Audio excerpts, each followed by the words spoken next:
वैशाली को लड़कियां पसंद हैं बोलने पर शिव का दिल टूट गया। उसको वैशाली बहुत पसंद आई थी अपने भाई के लिए। एकदम सिंपल, सोबर, प्यारी, समझदार, किसी भी हालत में धैर्य रखने वाली। वरना जितना उसने सिर खाया वैशाली का, कोई और लड़की होती तो उसका सिर फोड़ देती या फिर पुलिस कंप्लेन कर देती। जब वैशाली को लड़के ही पसंद नहीं हैं तो बेचारा बात कैसे आगे बढ़ाए।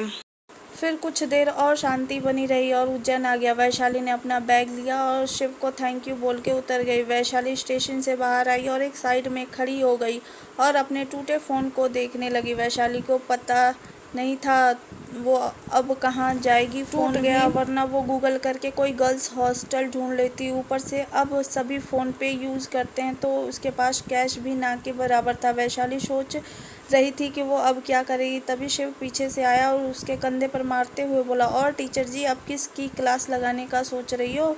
वैशाली शिव को देख के हैरानी से बोली, तुम भी यहीं उतरने वाले थे? शिव उतरने वाला नहीं था, उतर चुका हूँ, पर तुम यहाँ खड़े रह के किसका इंतज़ार कर रही हो? वैशाली ने मासूम सा मुँह बना लिया और बोली, किसी का नहीं शिव।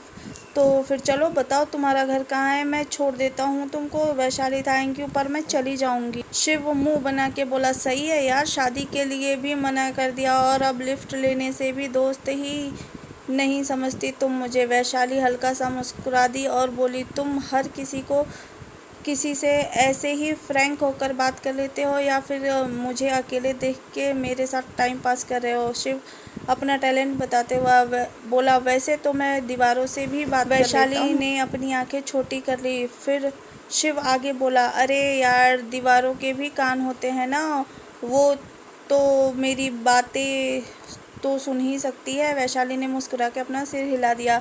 शिव फिर बोला, और तुमसे बात करने में तो मेरा स्वार्थ छुपा था, लेकिन तुमने मिट्टी डाल के कब्र भर दी। वैशाली एक फुल्की मुस्कुरा दी।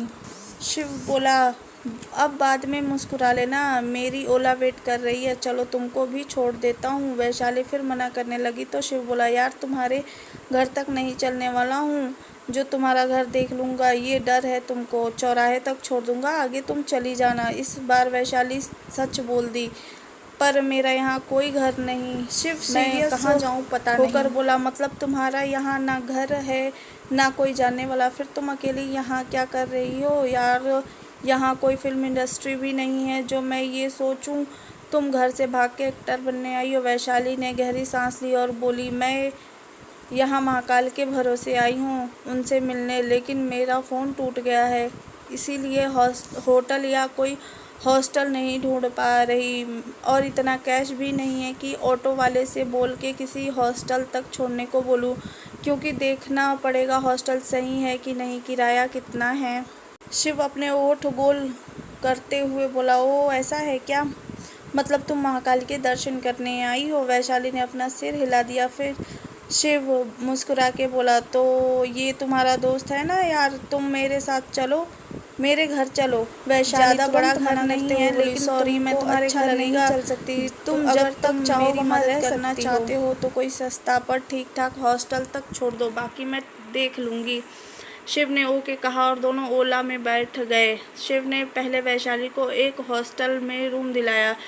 शिव उसको होटल में रूम दिला रहा था, लेकिन वैशाली ने शिव को सच ना बताते हुए बोली, मुझे कुछ दिन महाकाल के पास रहना है तो होटल नहीं हॉस्टल चलेगा।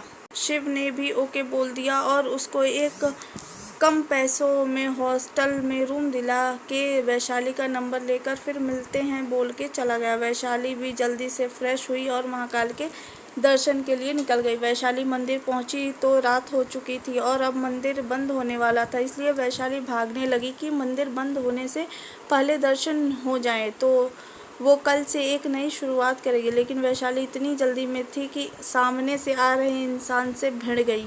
उस इंसान को इतनी ज़ोर से धक्का लगा कि वो लड़खड़ा के गिर पड़ा और ज़मीन पर पड़ा पत्थर उसको सिर पर लग गया और उसके मुंह से आह निकल गई। लेकिन वैशाली ने इस बात पर ध्यान नहीं दिया और आगे भागते हुए निकल गई। वो लड़का गुस्से में अपने सिर पर हाथ रखे वैशाली को भागते हुए देख रहा था कि वहाँ पर शिव आया और शॉक होकर उस लड़के से बोला, भाई क्या हुआ आपको? आप ऐसे ज़मीन पर कैसे गिर गए? वो लड़का शाश्वत उठ के खड़ा हुआ और बोला, कुछ नहीं छोटे, आजकल लोगों को कुछ ज़्यादा ही जल्दी रहती है। शिव शाश्वत के माथे से निकलते खून को देखते हुए बोला, भाई पर आपके माथे से खून निकल रहा है। शाश्वत अपने माथे से खून पोंछते हुए बोला, कुछ नहीं, चल माँ वेट कर रही होगी।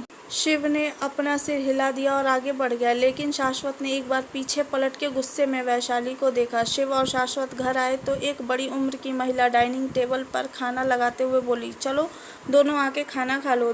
दोनों आके टेबल पर बैठ गए। वो महिला भूमि जी शाश्वत के माथे पर बैंडेज देख के बोली, बेटा क्या हुआ? शाश्वत को फिर वैशाली की याद आ गई। गुस्से में उसने अपनी स्पून कस के पकड़ ली, पर भूमि जी से नॉर्मल होते हुए बोला, कुछ नहीं माँ, फ़ोन देख रहा था तो दीवार से टकरा गया। भूमि जी थोड़ा गुस्सा करते हुए बोले, तुम बच्चे लोग भी ना, दिन भर काम काम नहीं तो फ़ोन। शाश्वत कुछ नहीं बोला, पर शिव मुस्कुरा दिया। शिव और भूमि जी ने आपस में इशारे से कुछ बात की और फिर भूमि जी शाश्वत से बोली, बेटा कल तुम फ्री हो क्या? शाश्वत खाते हुए बोला, नहीं माँ, कल ऑर्डर भेजना है, कल तो घर भी देर से आऊँगा। भूमि जी, बेटा इतनी बड़ी कपड़े की फैक्ट्री चला रहे हो, एक असिस्टेंट तक नहीं रखते हो, सारा काम खुद करते हो, मालिक कम मज़दूर ज़्यादा लगते हो, थोड़ा काम तो दूसरे लोगों को कर लेने दिया करो। शाश्वत, माँ अपना काम खुद करो तो कोई धोखा नहीं दे सकता। और माँ, मैं कोई दिन के दिहाड़ी मजदूरी नहीं करता हूँ, मेरी फैक्ट्री है, उसमें कपड़े की क्वालिटी, उसका सारा अकाउंट, सारी डील, किसके साथ हम मार्केट में अच्छा बिजनेस कर सकते हैं, और ये सब काम ही मालिक के होते हैं। वो बात अलग है, लोग काम से बचने के लिए असिस्टेंट रख लेते हैं। असिस्टेंट क्या करेगा? बस मुझे शेड्यूल बताएगा, मेरी जगह मीटिंग में चला जाएगा, पर डील मेरे हाँ और ना से ही आगे जाएगी ना, तो मैं खुद देख लूँ तो ज़्यादा अच्छा है। भूमि जी, बेटा फिर भी तुम दिन रात बस काम करते हो, कोई हेल्प के लिए हो जाएगा तो कुछ जाएगा थोड़ी ना। शाश्वत ने गहरी सांस ली और बोला, अच्छा माँ एक बात बताइए, जब हम लोग स्कूल जाते थे आपकी तबीयत भी ठीक नहीं रहती थी, तब पापा कितना बोलते थे, बर्तन वाली लगवा लो, तुम बच्चों को भी पढ़ाती हो, घर का सारा काम भी करती हो। आप क्या बोलती थी? अरे नहीं, काम वाली अपने हिसाब से आएगी, अपने हिसाब से काम करेगी, उसका काम मुझे ठीक नहीं लगेगा तो फिर दोबारा मुझे करना पड़ेगा।